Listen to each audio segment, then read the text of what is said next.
This is the Deen.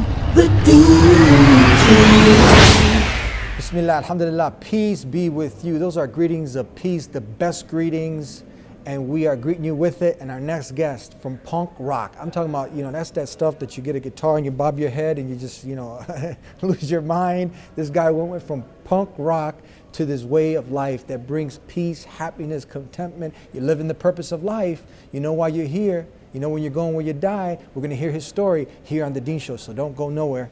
This is the Deen Show.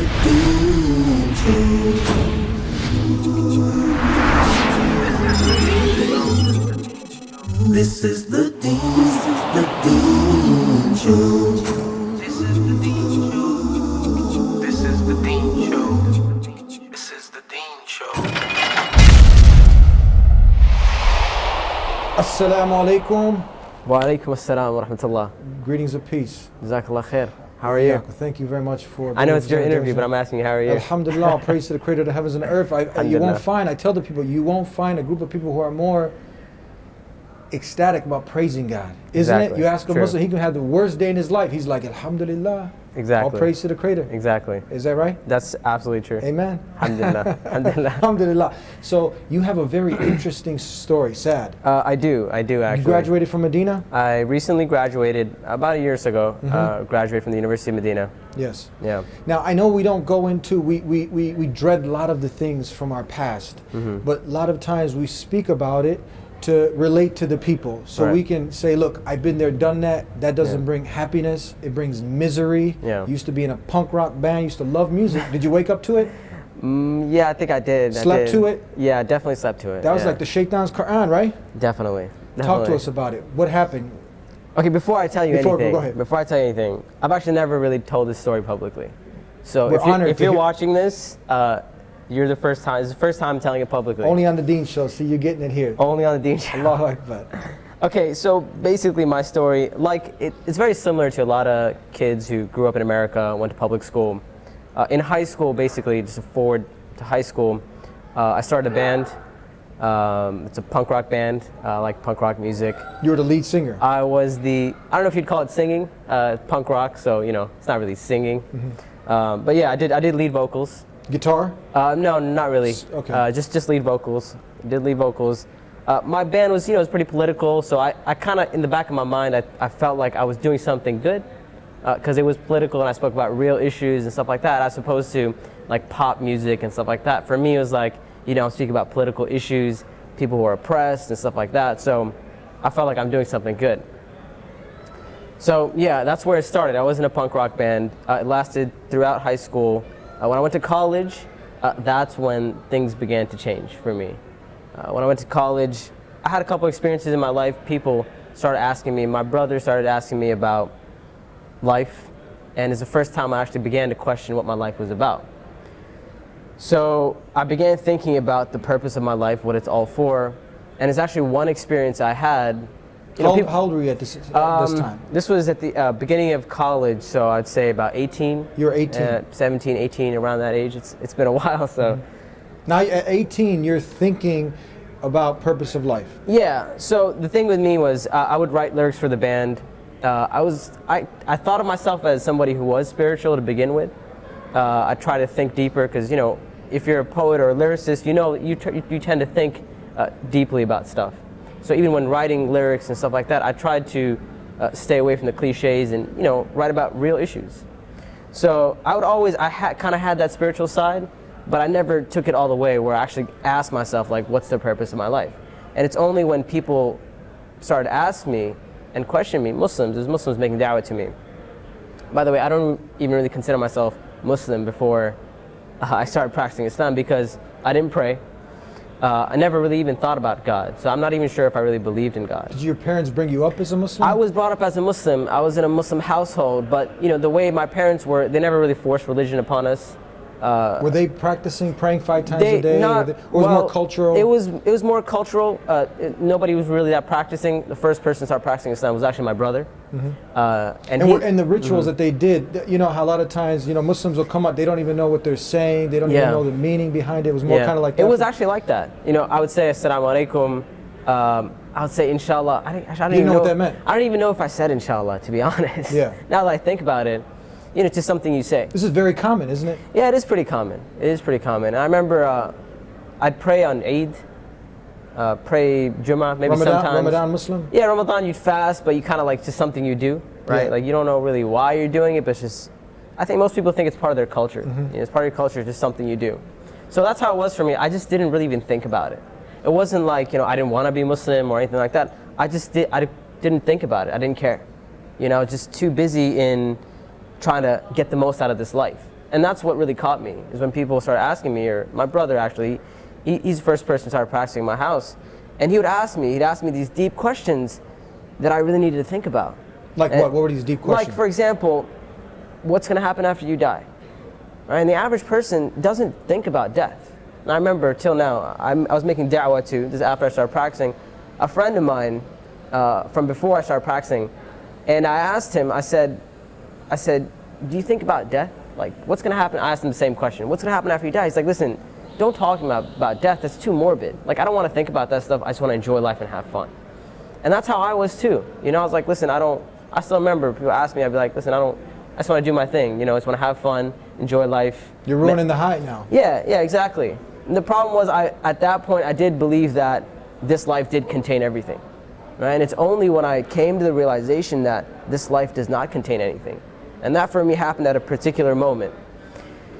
It happened at a time that I went to a concert. Yeah, and I'll tell you about that. You went to a concert. I went to a concert, and something happened there, which was, I would say, the one of the turning points for me. Now, before we go to break, tell us, so were you content? Were you happy from a young age? Now you're going to public. You went to public school. Yeah, I went to public school. From there, you went to high school. Yeah. And your friends, they were just doing the same thing, obviously. Yeah. Were you trying to fit in? Were you the popular guy, or you were looking up to someone? You were trying to be. Who were you identifying with? Okay, so here's the thing. In middle school, I wasn't that popular. When I went to high school, I began to find a little bit of an identity. I read the autobiography of Malcolm X, and I was like, you know what? There's something to this Islam thing. And I began to build an identity as like, you know, I was proud, I was proud to be rebellious, and like I wrote that in my music, you know, and that did make me popular, you know, and then being in a band, that helped my popularity. But it stopped there. I used it for the means of just being popular and, you know, having a good time instead of taking it the step further. Why punk? It's punk rock. It's it's rock. Rock? It's rock. What's the difference between rock and punk rock? There's different types of rock. There's heavy metal. Punk rock, you know, there's soft rock, there's classic rock. Did you also get into a little R&B, hip hop, any of these? Actually, I wasn't really into R&B. Mozart? No, not really. The only thing that I listened to a little bit of underground rap, because it was political. Yeah. They were talking about real issues, social issues. So a little bit of underground rap. I don't want to throw out some names. This really takes over your mind, your life, music, doesn't it? Yeah, pretty much. I mean, at that point, I had a bumper sticker on my car. It said, "I love music."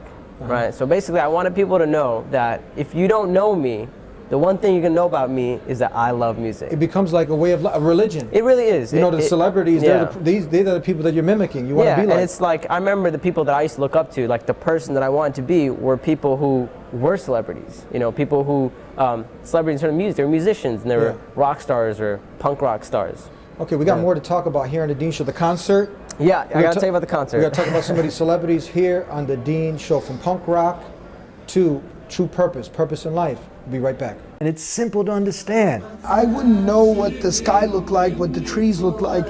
I would have never seen the faces of my beautiful children if I didn't have the ability to see. How blessed we are by Allah. And obedience is born out of gratitude. So thank Him, call upon Him, establish a relationship with Him. Forget about the past. Take it out of being a ritual and make it a spiritual experience. Islam is not something dubious, unclear, hazy. It's really straightforward. He said it changed his life. He said he saw every single episode that you had ever recorded. Back here on the Deen Show with Sheikh Saad, and you are presently also a instructor with El Maghrib. Yeah, I'm Is one that of right? the. I'm the latest instructor for Al Maghrib Institute. We're going to That's get correct. into that a little bit later, but now people want to know, like, celebrities, okay? Most of the people today, they have a favorite celebrity. Yeah. You know, if that celebrity cuts their hair a certain way, they Yeah. cut their hair a certain way, Yeah. they you know, they raise up the skirt this way, they do the same thing. Yeah. Did you have certain pop stars, rock stars that you were emulating? That Well, you wanted to honestly, be it like? wasn't- it was- Would you scream, like, I mean, if is there someone that you met or if you wanted to meet that you just go crazy for?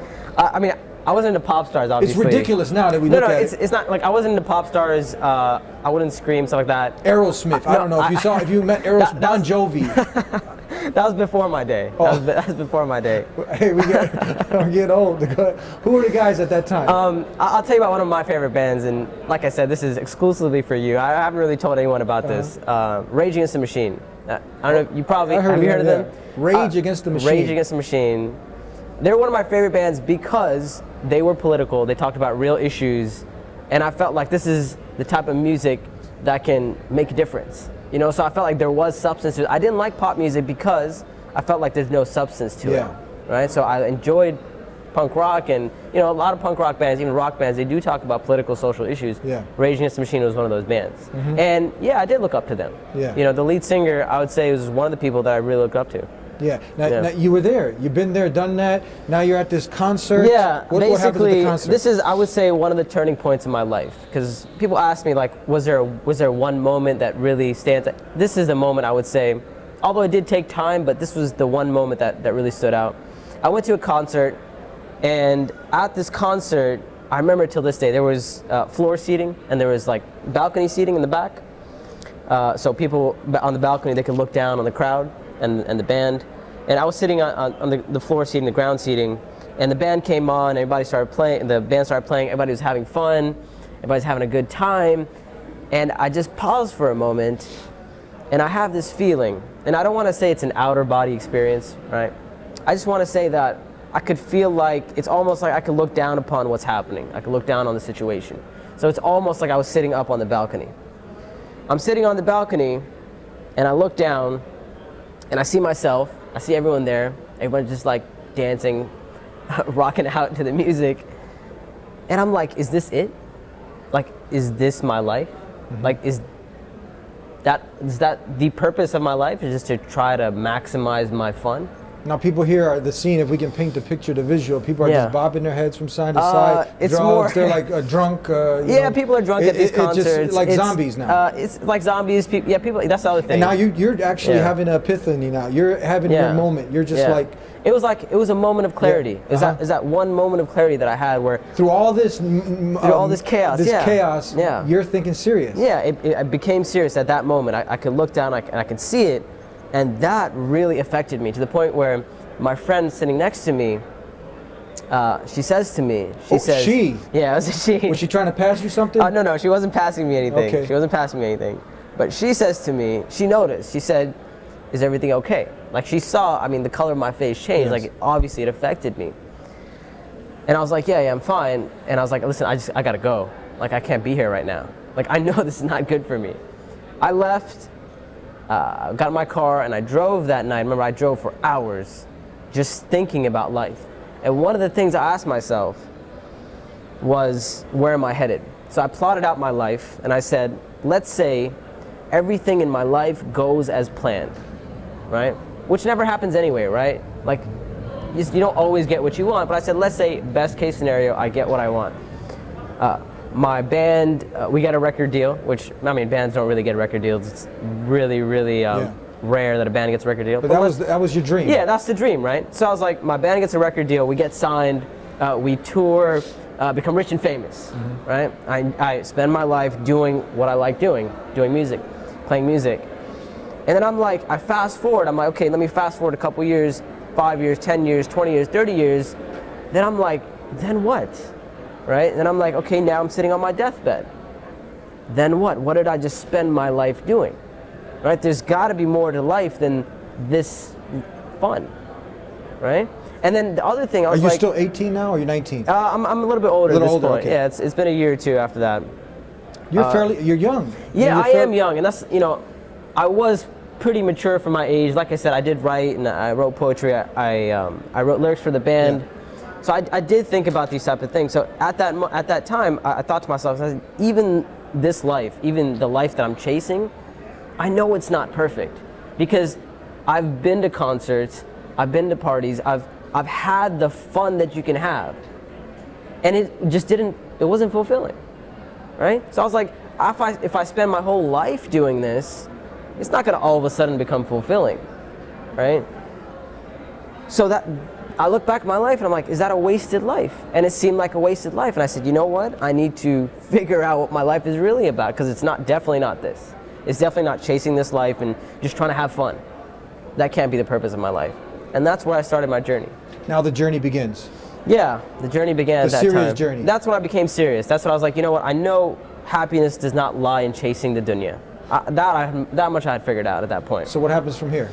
From there, I began looking at religions and spirituality, and you know, one of the things about, as a young person, you tend to rebel against those things that are around you. So I rebelled against the religion of my family, which was Islam. So I'm like, obviously that can't be the truth. So that's the last place I looked for the truth. Yeah. So did you get into Christianity? Yeah, I looked into Christianity, Buddhism, Hinduism. Yep. I looked into, not Hinduism, but Buddhism, Christianity. I had a Jewish friend. I talked to him. For a moment there, I was like, maybe you just have to be spiritual, right? And that didn't make sense. And I remember I would always have these questions, right? Because I was like, if I'm going to change my life, it has to be logical, it has to make sense, and I have to be completely comfortable with it. Mm-hmm. And I remember talking to like my Christian friends and talking to my Jewish friends, talking to Buddhists, even talking to people who are just like, listen, you just got to be a good person, it doesn't matter, you know, just be good. And I realized that I always had issues, like I always had questions that they couldn't answer, right? And obviously with other religions and stuff like that, there are questions like, when it comes to Christianity, for example, the whole Trinity business and all that, like it never made sense to me. And coming from the outside, it really didn't make sense to me. Like I just wasn't convinced. Yeah. And nothing convinced me until I finally went to my brother. Mm-hmm. And I'm like, okay, tell me about Islam. Let's do this. I have questions for you. Let's see if you can answer them. What were some of these questions? Some of the questions were about why do I have to worship God to make it to paradise, right? Things like that. Questions of predestination, for example. Like if God has decided everything ahead of time, if God knows what's going to happen, then what's the point of me doing anything? If it's already, questions like that, which I didn't know back then, but now I know there's clear answers in Islam. Islam didn't provide you anything ambiguous? Yeah, there's nothing ambiguous. Everything, even like you take the most taboo subjects, right? You take polygamy, you take cutting people's hands off when they steal and stuff like that. If you look at it in context, and if you look at the spirit of Islam, you'll see it's the most just way, right?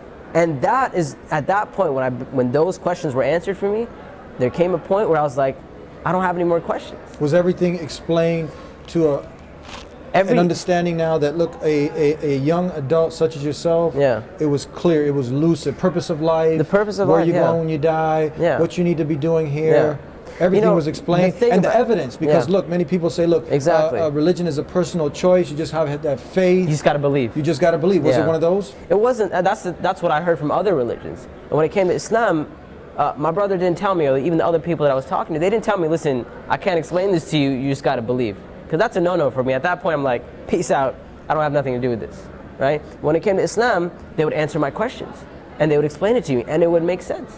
So there came a point in my life at that point where I said to myself, I remember clearly I said to myself, if I do not become Muslim right now, it's because I'm rejecting the truth. Because I know it to be true, and my heart is comfortable with it. Because that's the thing about Tawheed, about worshiping Allah Azza wa Jalla alone, is that your heart is comfortable with that concept, because that's part of our fitrah, that's part of our nature, is to accept Tawheed.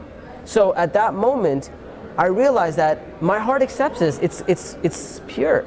And if I still don't do it, it's because I'm rejecting the truth. And at that point, it was a matter of, it's like, to people outside, it seemed like a single day that I changed. It wasn't a single day, but it was a single day that I made that decision to say, you know what, I think it's time to submit. Do you have peace now? Are you happy? Yeah, alhamdulillah. Are you content? Alhamdulillah. If someone wrote you a check right now that said, you know, here's $1 million contract, come and be the lead singer for this band, would you take it? I wouldn't do it. I wouldn't do it. You know why I wouldn't do it? because I know it's an empty life. I know it's an empty life. And I know, I mean, a lot of times the problem with the youth is they don't understand that money and fame and that kind of stuff, it's not fulfilling. It's not fulfilling. Right? And one of the problems is a lot of kids, they don't have it. They just see other people who have it, and they see them on TV, and they see them on the internet and stuff like this, and they look at their lives and they assume it looks like their lives are amazing. Their lives are not amazing. How many rock stars have committed suicide? One of my favorite rock stars, Kurt Cobain from Nirvana. Nirvana, I was just thinking that. Yeah, he committed suicide. I couldn't believe it. Let's hold it right there. We're gonna take a break, and All we're gonna pick up right there. Suicide, celebrities, why they doing it? If they have all the money and the fame, we'll be right back here on the Deen Show. This is my family. Eddie has always been stubborn. He started having his problems, gang activity, fights. One night, policeman called me, say, "You Eddie's father, come on, get him from the station. He's locked up." One fight here, another fight there. His physical being was great for his ego, but it left him empty. If someone who knew Eddie in his youth, they would predict that he'd be dead. From the outside, people looking in said, "Hey, this is the man." Everybody knew Eddie. At any given moment, you could have 7 to 8 women that are running around the club looking for him. I have to get out of this totally. Right near the end, there was just a void. It was a constant struggle. His inner soul was broken at that moment. There was that emptiness in his eyes. It was a bigger emptiness that I think I've ever really seen in his eyes. I'm running here, running there, but mainly I'm running the wrong way. It was Dr. Jekyll and Mr. Hyde, and he was struggling with that, but the effort was there. There was a conscious effort to make that switch. People actually started talking behind his back. Look at him, he's starting to be a good guy. And this was the reality. It was death.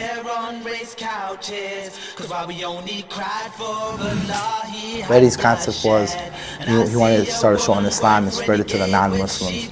Well, people didn't know who I was. Like, why are we doing this? No one's gonna take you serious. You're living a dream. Seeing people were just stubbornly resistant, and I started looking at you like you're, from outer space. I had to be out there and trying to convince people to be on the show. Of that show aired, I think that's when you saw the full formation come into hope. This guy's changed. What's going on here?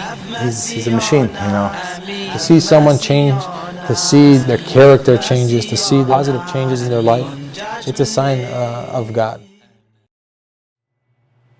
Back here on the Deen Show, from lead singer in a punk rock band to peace and purpose, living the way the Creator wants you to live, and at the end, nothing less than paradise, avoiding the hellfire. And this is something that all the messengers of God, they brought and taught. They gave the good news, didn't they? Obey God and you're going to get Jannah, paradise. Disobey God, live according to your whims and desires and your fancies, you're going to go to hellfire on the day of judgment. And now Islam provided all the rational, logical evidence. Before we get into that, tell us now, suicide. If these people have all the money, Whitney Houston. Yeah, Whitney Houston. Many of these people continue. You mentioned the person that was dear to you. What's his name? Nirvana? Kurt Cobain. Kurt Cobain. What Nirvana. happened there? Huh? He got all the money and fame. Yeah, he had money, fame, and he wasn't doing something. Look, that's the thing. He wasn't doing this unfulfilling music. He wasn't a pop star. Yeah. He was a grunge rock musician. Like he was playing the music that he wanted to play, and he still committed suicide. You can't. That void there. Yeah, you can't fill it. Only turning to the Creator. Nothing will fill that void except submitting to the one who created you. That's the void you had? Yeah, that's the void I had. Is it still there? Alhamdulillah, that void is not there anymore. It's not there. Alhamdulillah. How could, I'm sure, look, that 17-year-old, 16-year-old, you're an adult now, right? Yeah. You're accountable in Islam at what age now? Puberty?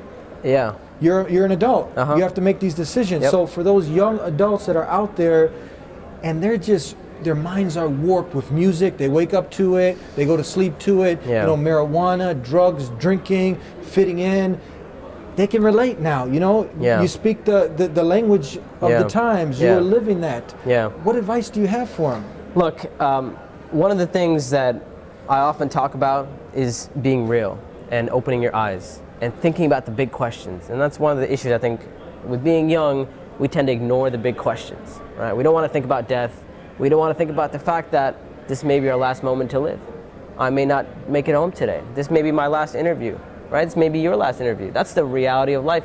Even a non-Muslim won't deny the fact that he doesn't know when he's going to die. Even an atheist, somebody who rejects God, doesn't deny that fact. Those are big questions. And our Islam, the Prophet ﷺ, encouraged us to think about those big questions. He said, أَكْثِرُ مِنْ ذِكْرِ حَاذِمِ اللَّذَّاتِ الْمَوْتِ. He said, increase in remembering the destroyer of desires, death. Right? That's the big question. So if we think about those things, it'll bring us back to reality. Right? I don't think young kids deny the fact that we're gonna die. They just don't think about it. Right? They don't. Yeah, they don't think about it. So the idea is, bringing the real questions, asking yourself the real questions. And that's what did it for me. Now, tell us, before people have to go all the way around the world and accumulate all these bad deeds, blacken their heart and all the trauma and everything, now, how can people be sure? How could they know that this way of life that we're talking about, Islam, submission to the will of God, is indeed from the Creator, is not man-made? Right. How can they be sure? What would you encourage them to do? Listen, the thing about Islam is, alhamdulillah, we don't have to do a lot of work, right?